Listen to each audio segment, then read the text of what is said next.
If it doesn't come true, I'll be back in New York City, and we won't be sitting on the couch. I'll be in his office, up his butt, saying, where the hell is the agreement we came to? So. Damn!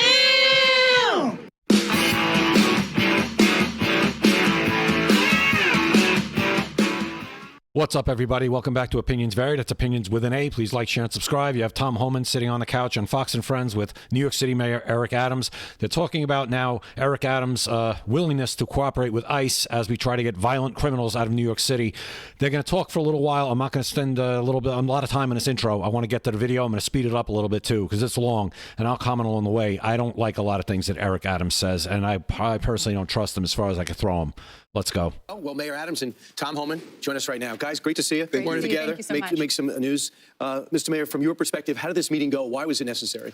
Good. I think that, and Tom can speak for himself, I think he had a real level of frustration, and he was trying to figure out, hey, what's going on, Eric, what is happening? And we were able to get in the room and really articulate what are my powers, what are my authorities, and what are some of the things that we need to legislatively address that is preventing us from doing what we want to do, and that is getting dangerous people off our streets. Right. And Tom Homan, as you know, Mayor, a couple days ago said he was angry at you in New York City because it sounds like last time you guys got together over at Gracie Mansion, you probably said some stuff. Maybe we'd like to do this and that. And I think Mr. Homan, and Tom, you can start with this. You were frustrated that he wasn't doing enough. He wasn't keeping up his end of the deal. Well, look, you know, I've been on the network for 4 years, and I've called the mayor out many times for not stepping up when it comes to public safety threats. But I tell you, when I sat down with him, I saw the cop in him.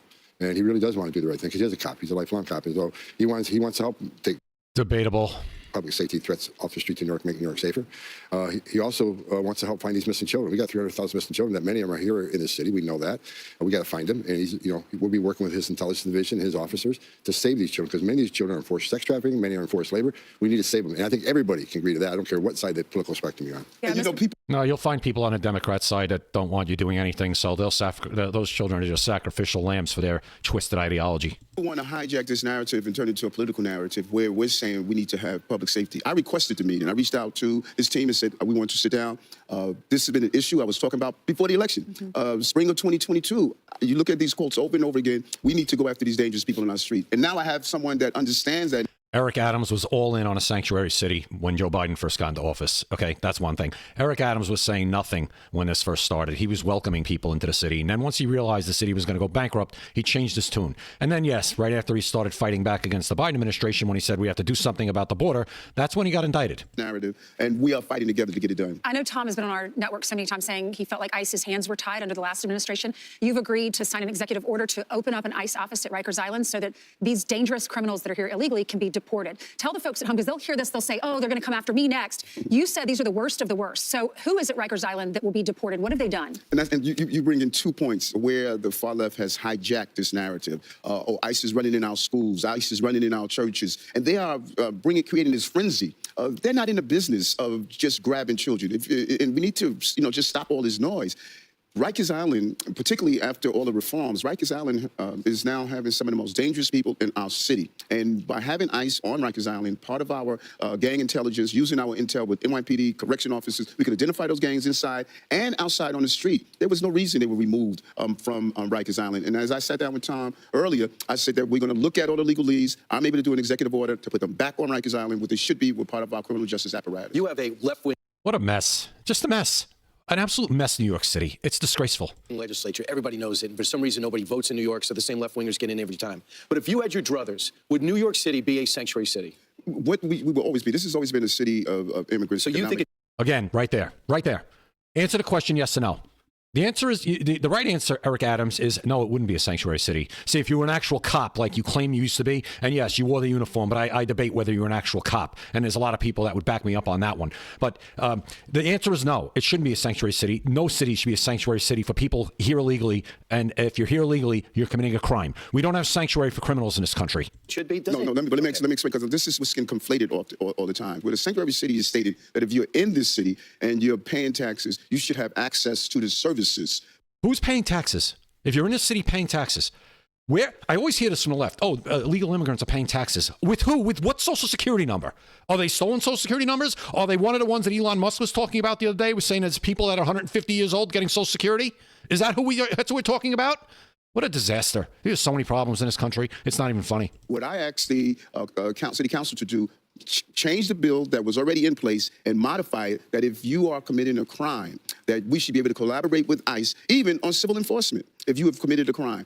That part of the bill is wrong. But everyday people who are here until they're moving to be documented, if they are going to school, working, paying taxes, then they should be able to provide police services, hospital services, children should go to school. If you're here illegally, you shouldn't be getting any of those services. I don't care if you're working. I don't care if you're paying some phantom taxes that they always talk about.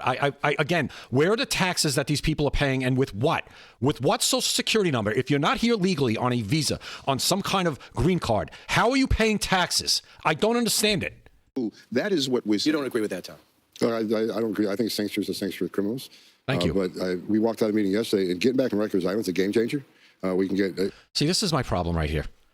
See, these sanctuary cities, why is not the Justice Department, and when I think Trump's administration is doing something stupid, I'm going to say it. Why are they not immediately challenging sanctuary city status? That should have been day one when Pam Bondi got in. Day one. We're challenging every sanctuary city, every not just Illinois. We're not just suing New York, this and that. Come out with a detailed lawsuit and then run it through the courts and get it to the Supreme Court. Sanctuary cities are illegal. Federal immigration law trumps, no pun intended, all local, city, and state law. That's it, period, when it comes to immigration. Not only we get the bad guys where they hit the street, the intelligence of how the TDA operates, where they're operating, all this intelligence they gather at Rikers Island, we'll have access to. But no, I'm strictly against sanctuary city status just because I think sanctuaries are for criminals. Right. And they're a magnet. But the beauty here is that we're allowed to disagree. Right. But we do agree on the fundamental that no matter who you are, it should be safe. So that's what people are missing. No matter who you are, it should be safe for your citizens. Your citizenry should be safe. Life is sitting down with people I don't agree with 100% of the time. I don't agree myself 100% of the time.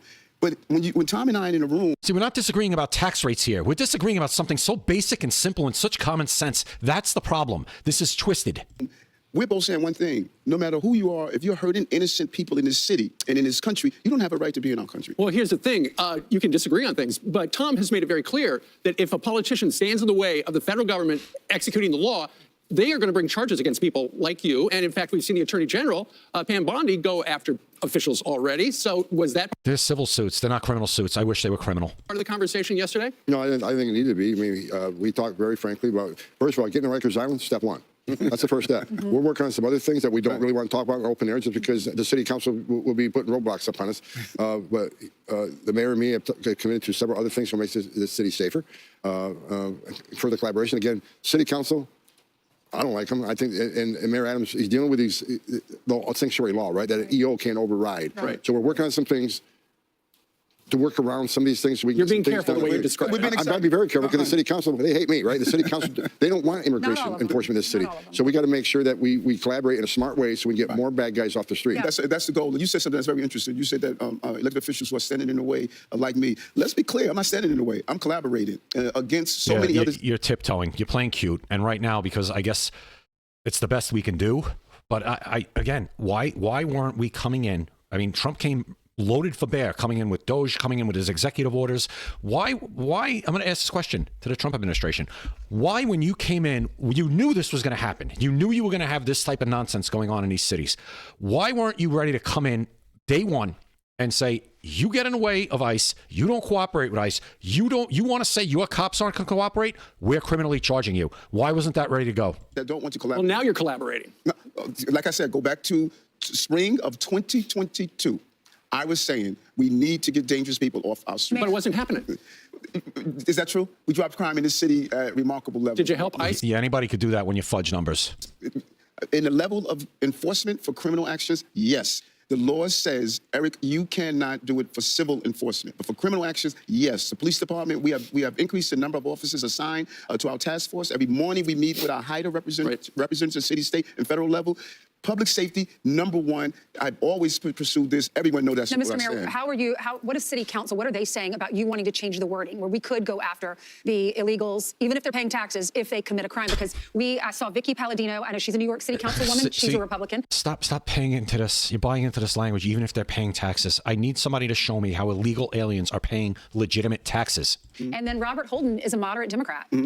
Both of them, if you were to talk to them about that change, they would tell you we agree with Eric. Okay. But the overwhelming number of council members who have made it clear that they're not going to modify that law. I don't have. Why? What is their reason? Why would they protect the criminal? Well, I think that you look at many of the policies that I put in place. Put in my anti-gun union, 20,000 guns removed off the street. Put in 1,000 cops back in the subway system to bring down crime. How are there that many guns in the streets if they're illegal in New York City? Oh, you mean criminals don't follow gun laws?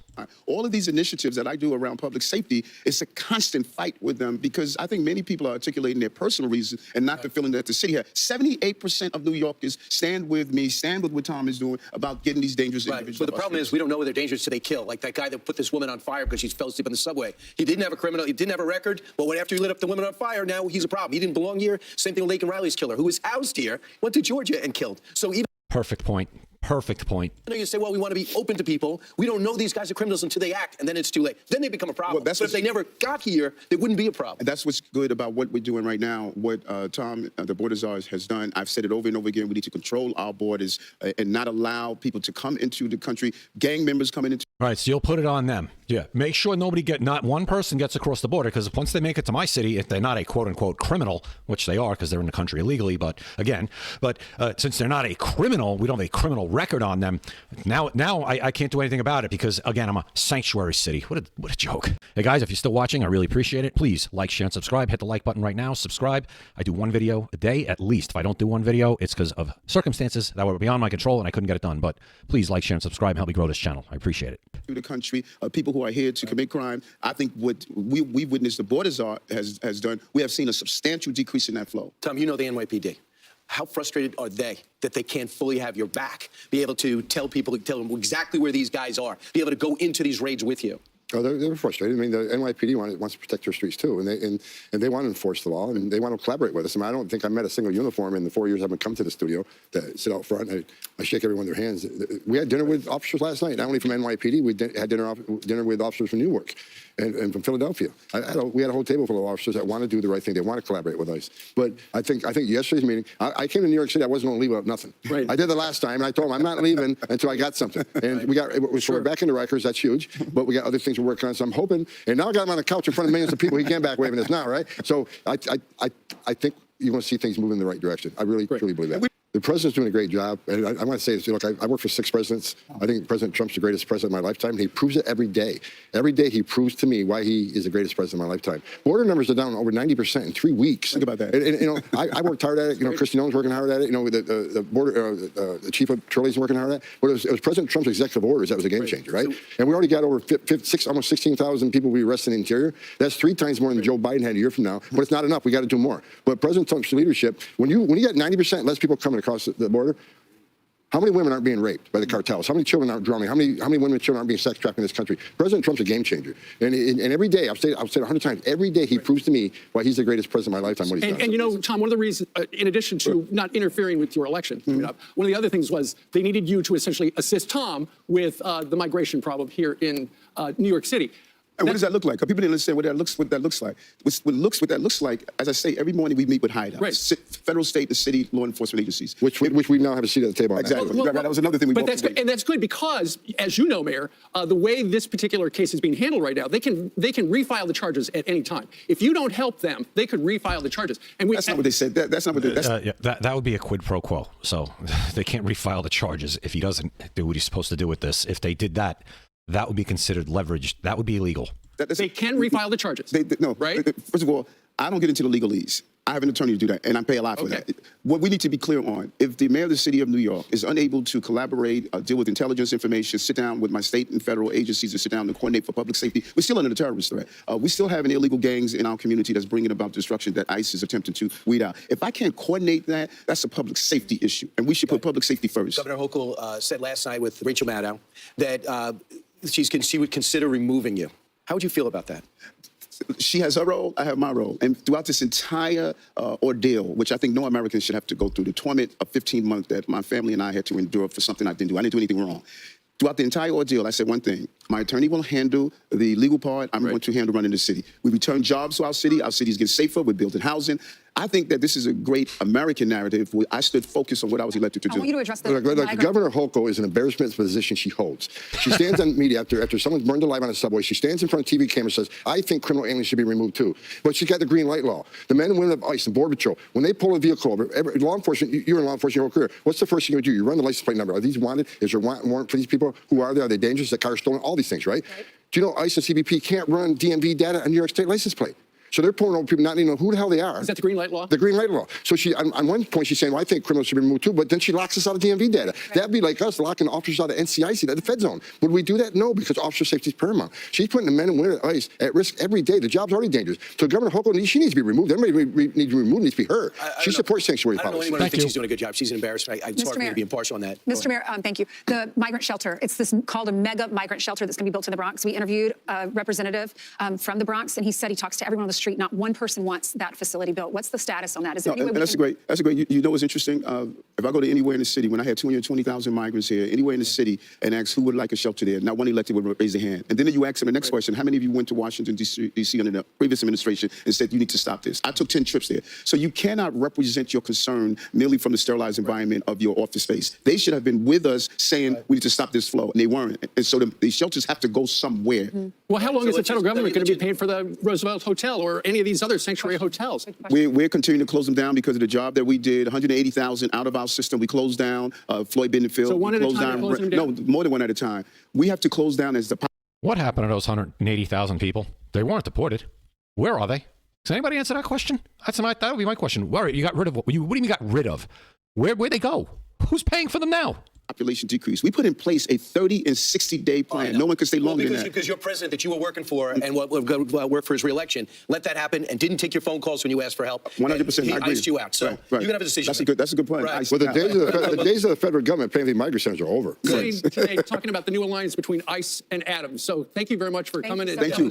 Alliance was never severe. And if he doesn't come through, You're up early anyway. if he doesn't come through, I'll be back in New York City, and we won't be sitting on the couch. I'll be in his office, up his butt, saying, "Where the hell is the agreement we came to?" So, I want ICE to deliver. And I want ICE to deliver. We're going to deliver for the safety of the people of this city. Let's focus on every American and New Yorker should have the right to have an opportunity and survive in this city. All right, so there you go.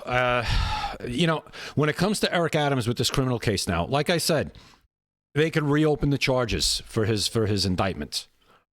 To me, I mean, you're really going down a slippery slope if you're the federal government at this point, because then they're really gonna say, oh, he didn't do exactly what you wanted with immigration. Now you're gonna go after him. It's so bizarre, because the reason they went after him anyway is because the Biden administration is because he started opening his mouth. So now, if the Trump administration doesn't like the job he's doing, and they now open the charges, it would kind of be the same thing that the Biden administration did. It would be weaponization. So I think the federal government, I could care less. I got to be honest. I just want these people out of the country. But the federal government's put itself. Eric Adams is never going to trial. These charges are going away because there's no way they can open this case up again unless it's, I don't know what the statute of limitations is, but it would have to be after the Trump administration was long gone, because then there could be nothing tied to it. Now, if these charges get open, they're going to tie the fact, oh, he didn't do what he was supposed to with immigration, so now you're punishing him. You let him go, you let him off because he said he would help you. Now you're punishing him because he didn't do exactly what you wanted. So these charges, it's all a bunch of talk. They're never getting refiled against Eric Adams as long as Donald Trump or pretty much anyone within his administration is still in politics. That could be in any way linked to this. So I don't know. And the whole thing again, I need somebody, and this is a serious question. Tell me how, not through grammatical gymnastics and all in a circular way, in a straight line. Tell me, how do people in the country illegally pay legitimate taxes under their name? Not taking somebody else's social security number. That's identity theft. Okay, so tell me how legitimately somebody who's in the country illegally pays taxes. Let me know. I will listen if it makes sense. Even if I don't agree with it, I'll listen to it. So, as I said, I'm not going to go on too much. It's long anyway. I just thought that we have a long way to go. And I am, frankly, the more time goes on now, it's been a few weeks only, but I think I'm disappointed in that we are letting these mayors, these governors get away with this, these local police chiefs and all this stuff get away with saying we're not helping ICE. We're actually not going to abide by the law. It's illegal. I was a cop for 25 and a half years. You raise your right hand and you swear an oath to uphold the Constitution of the United States and of your local jurisdiction, the state you're in. So they should be criminally charged. That's it. Let me know what you guys think in the comments. I appreciate you watching. Please like, share, and subscribe. And I'll see you next time right here at Opinions Vary. Opinions vary.